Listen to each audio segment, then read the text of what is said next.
Break के बाद एक बार फिर आप सभी का स्वागत है। बढ़ते हैं अगली खबर की ओर। सूरतगढ़ उपखंड कार्यालय में उपखंड स्तरीय जन अभाव अभियोग निराकरण व सतर्कता समिति की बैठक एसडीएम कपिल कुमार यादव के नेतृत्व में हुई, जिसमें उपखंड स्तरीय अधिकारी मौजूद रहे। उपखंड स्तर पर पेंडिंग मामलों पर चर्चा हुई। एसडीएम कपिल कुमार यादव ने सभी विभागों में पेंडिंग मामलों को जल्द पूरा करने के आदेश दिए। बैठक में सिटी थाना प्रभारी रामकुमार लेगा, तहसीलदार आबूलाल मीणा, विद्युत विभाग की तरफ से अंकुश संजय स्वामी सहित अनेक लोग उपस्थित रहे। राजधानी जयपुर से खबर, जहां प्लास्टिक का जीवन अब कचरे के ढेर तक सीमित नहीं रह गया। इसकी रिसाइकलिंग कर मनमोहक लिबास तैयार किए जा सकते हैं। ऐसा करके पर्यावरण संरक्षण और फैशनेबल कपड़ों की जरूरत को पूरा किया जा सकता है। इस काम में प्राचीन हैंडलूम कला बड़ी कारगर साबित हो सकती है। इसी संदेश के साथ राजधानी जयपुर के जवार कला केंद्र में 24 जून से नवेश रीति कार्यक्रम का आगाज हुआ।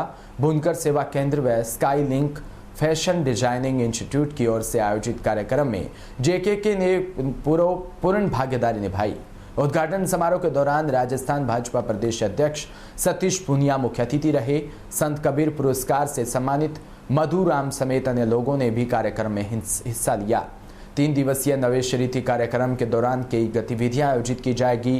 पहले दिन अपेक्स इंस्टीट्यूट की ओर से प्लास्टिक रिसाइकलिंग और हैंडलूम विषय पर टॉक शो आयोजित किया गया। इसके साथ फैशन शो लोगों के बीच खासा चर्चा का विषय बना रहा, जिसमें प्रतिभागी प्लास्टिक प्रोडक्ट्स की रिसाइकलिंग से तैयार लिबास पहने नजर आए। इसी के साथ हैंडलूम से तैयार कपड़ों की प्रदर्शनी ने भी लोगों का ध्यान खींचा।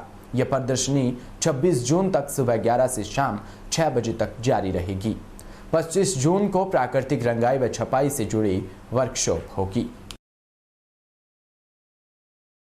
बढ़ती बेरोजगारी में इस तरह की स्किल जो है डेवलप करके रोजगार की राह भी दी जा सकती है। अच्छे काम बेहतर युवाओं को रोजगार। क्या कर रहे हो आप? नीचे करो ना इसको।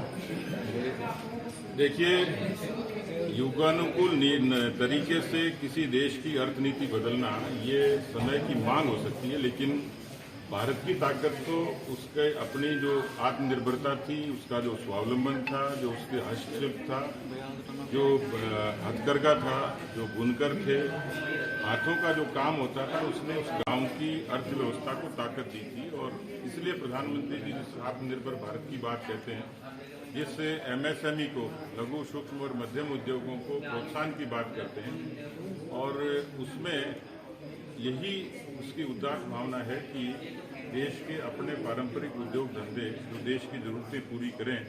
और आज पूरा देश और दुनिया एक बार फिर से पुरातन उस तरीके के वस्त्रों की तरफ, और आप देख सकते हैं कि कॉटन के हाथ से बने वस्त्रों की डिमांड यूरोप में सर्वाधिक है, जिनका इस तरीके के वस्त्रों से कभी ताल्लुक नहीं होता था, जो पूंजीपति विकसित देश है। इसका मतलब भारत के उस आर्थिक तंत्र में स्वावलंबन की, हस्तशिल्प की पूरी ताकत है।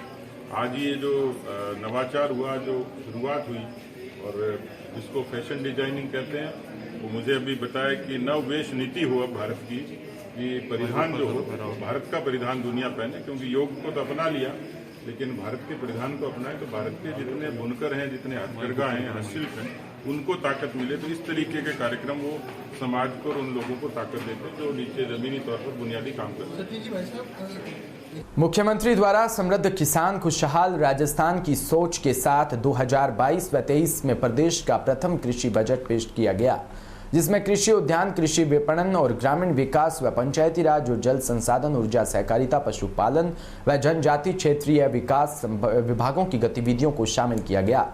बजट घोषणा के प्रभावी क्रियान्वयन व जन जन तक प्रचार प्रसार के उद्देश्य से जिला कलेक्टर डॉक्टर भंवरलाल की अध्यक्षता में जिला स्तरीय कृषि बजट आमुखीकरण कार्यशाला शुक्रवार को आत्मा सभागार में संपन्न हुई। आयोजित कार्यशाला में बजट घोषणा 2022-23 का संक्षिप्त प्रस्तुतिकरण, पंचायती राज व ग्रामीण विकास विभाग की बजट संबंधित योजनाएं, जानकारी और खरीफ विभागीय योजना की जानकारी दी गई।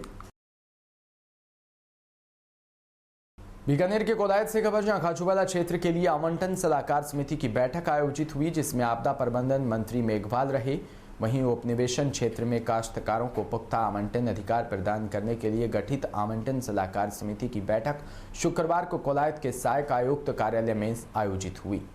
इस दौरान खाजूवाला विधानसभा क्षेत्र के जैमलसर के 39, कामनी के 13, डाइया के 2 काश्तकारों को मुफ्त आवंटन जारी किया। बैठक में आपदा प्रबंधन और सहायता मंत्री गोविंद राम मेघवाल, बीकानेर पंचायत समिति प्रधान लालचंद आसोपा, सहायक आयुक्त कन्हैया लाल सोनगरा, तहसीलदार शिव प्रसाद गौड़, ऑफिस कानून गो हनुमान सिंह बिदावत मौजूद रहे। बैठक में आपदा प्रबंधन मंत्री ने कहा कि उपनिवेशन आवंटन नियम के अनुसार काश्तकारों को पुख्ता आवंटन अधिकार प्रदान किए गए हैं।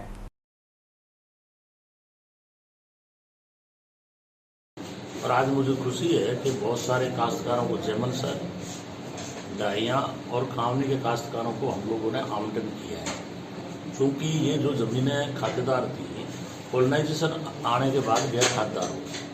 अब हम इनको पुख्ता आवंटन का 50 बीघे तक बरानी भूमि का आवंटन कर रहे हैं और मिनिमम जो है इनसे पैसे लिए जाएंगे। आज बहुत हर्ष का विषय है और मैं अपील भी करता हूँ इन गाँव के किसानों से कि आपके जहाँ भी पुख्ता आवंटन करवाना है आप तुरंत एससीसी ऑफिस में अपना आवेदन करें, ताकि हम नेक्स्ट जल्दी कमेटी करके जो किसान बच गए हैं, जो वर्षों से ज़मीन पे बैठे हैं लेकिन उनको पुख्ता आवंटन नहीं होने के कारण ना वो सेल कर सकते, ना उसमें लोन मिल सकता, कई तरह की प्रॉब्लम क्रिएट होती है। तो मैं किसानों से अपील करूँगा कि मेरे जो विधानसभा के इस क्षेत्र के जो गाँव इसमें आ रहे हैं, आप तुरंत प्रभाव से एससीसी ऑफिस में आवेदन करें ताकि हम आवंटन की प्रक्रिया पूरी कर सकें। झालावाड़ जिले के उनेल पुलिस ने मारपीट के आरोपी पिता पुत्र को गिरफ्तार किया। गौरतलब है कि 3 जून को गली में से पानी को निकालने की बात पर 2 पक्षों में विवाद हो गया, जिसमें से एक पक्ष के पिता पुत्र द्वारा दूसरे पक्ष के व्यक्ति से मारपीट कर उसे घायल कर दिया था, जिसकी रिपोर्ट के आधार पर पुलिस द्वारा कार्रवाई कर आरोपियों को गिरफ्तार किया गया। पुलिस अधीक्षक मोनिका सेन ने बताया कि उनेल पुलिस ने चौमेला सीएचसी पर गुमानलाल पुत्र गबालाल जाति मेघवाल निवासी कचनारा के बयान लिए थे। उसने बताया कि उसका पड़ोसी भेरूलाल के मकान में पीछे गली बनी हुई है और गुमानलाल ने गली में से पानी निकालने के लिए कमरे में छेद बना दिया। इस बात पर दोनों के बीच कहासुनी हो गई।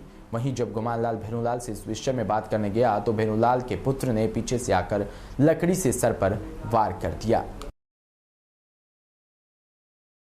सीकर के श्री माधोपुर के अजीतगढ़ पंचायत समिति की गांव पीथलपुर की ढाणी पाटियावाली निवासी के खेत में लगी तारबंदी में बिजली का करंट लगाकर गाय को मारने का आरोप लगाते हुए 4 लोगों के खिलाफ मुकदमा दर्ज किया। मृतक गाय के मालिक बाबूलाल यादव ने बताया कि दिन के समय उसकी गाय खेत में चर रही थी। वहीं पास वाले खेत में लगी तारबंदी में करंट लगने से गाय की मौत हो गई। पुलिस ने पशु चिकित्सा की टीम भेजकर गाय का पोस्टमार्टम करवाकर दफना दिया। स्थानीय लोगों ने बताया कि गाय को मारने वाले लोगों के खिलाफ प्रशासन ने अभी तक कोई कार्रवाई नहीं की है। सिरोही पर्यटन स्थल माउंट आबू में नक्की झील में शुक्रवार को एक शव तैरता हुआ मिलने से अफरा तफरी मच गई। झील के मगरमच्छ गार्डन और उसके पीछे स्थित राजभवन के पंप हाउस के बीच छिछले पानी में महिला का शव तैरता नजर आया। पालिका कर्मचारी मोती आदिवाल की सूचना पर हेड जमादार तरुण कोरी व अन्य कर्मचारी मौके पर पहुंचे और पुलिस के आने के बाद शव को पानी से बाहर निकाला। थाना प्रभारी किशोर सिंह ने घटनास्थल पर पहुंचकर मौका मुआयना किया। उसके बाद शव को पोस्टमार्टम के लिए सरकारी अस्पताल ले जाया गया। पुलिस पूरे मामले की जांच में जुट गई। अनूपगढ़ के गांव सुखचैनपुरा में मां लाइब्रेरी का उद्घाटन मुख्य अतिथि पंचायत समिति सदस्य रामदेवी बावरी द्वारा किया। बावरी ने युवाओं को संबोधित करते हुए कहा कि लाइब्रेरी में अध्ययन का चलन बढ़ रहा है। युवाओं को गांव में यदि लाइब्रेरी में अध्ययन की सुविधा मिले तो युवा प्रतियोगी परीक्षाओं में बेहतर परिणाम ला सकते हैं। प्रयास संस्था के एमडी सूरज भाटी व बैंक कर्मी कृष्णा लाल भाटी ने कहा कि संस्था द्वारा कोचिंग के साथ साथ युवाओं के लिए बाहर नहीं जाना पड़े, इसके लिए मां लाइब्रेरी खोली गई। संस्था गरीब व वंचित छात्रों के लिए निःशुल्क किताबें व सुविधाएं उपलब्ध करवाती है। सरपंच प्रतिनिधि हरीश कुमार बावरी ने कहा कि आसपास के क्षेत्र में लाइब्रेरी नहीं थी। ग्राम पंचायत में लाइब्रेरी खुलने से छात्रों को लाभ मिलेगा। बीकानेर के बज्जू में दूर दराज के क्षेत्रों में रहने वाले ग्रामीणों को राहत देने के लिए प्रशासन एक बार फिर गांवों में पहुंच रहा है। गत वर्ष आयोजित हुए प्रशासन गांवों के संग अभियान की श्रृंखला में फॉलोअप शिविरों का आयोजन किया जा रहा है। इसके तहत शुक्रवार को बज्जू पंचायत समिति मुख्यालय के राजीव गांधी सेवा केंद्र में शिविर आयोजित हुआ। ऊर्जा मंत्री भंवर सिंह भाटी ने शिविर का निरीक्षण किया। शिविर में संबंधित सभी विभागों के काउंटर तक पहुंचकर भाटी ने विभागीय अधिकारियों को पूर्ण संवेदनशीलता के साथ कार्य करने के निर्देश दिए। उन्होंने कहा कि सरकार की मंशा है कि ग्रामीणों को उनके छोटे छोटे कार्यों के लिए सरकारी कार्यालयों के चक्कर न निकालने पड़े। शिविर के दौरान 500 से अधिक परिवेदनाएं प्राप्त हुई। फॉलोअप शिविर के दौरान लोगों ने पेयजल, सिंचाई, पानी, बिजली, भूमि आवंटन संबंधित परिवेदनाओं से जुड़े आवेदन किए, जिन पर ऊर्जा मंत्री ने संबंधित अधिकारियों को नियमानुसार कार्रवाई करने के निर्देश दिए। इसी के साथ बुलेटिन में इतना ही। नमस्कार।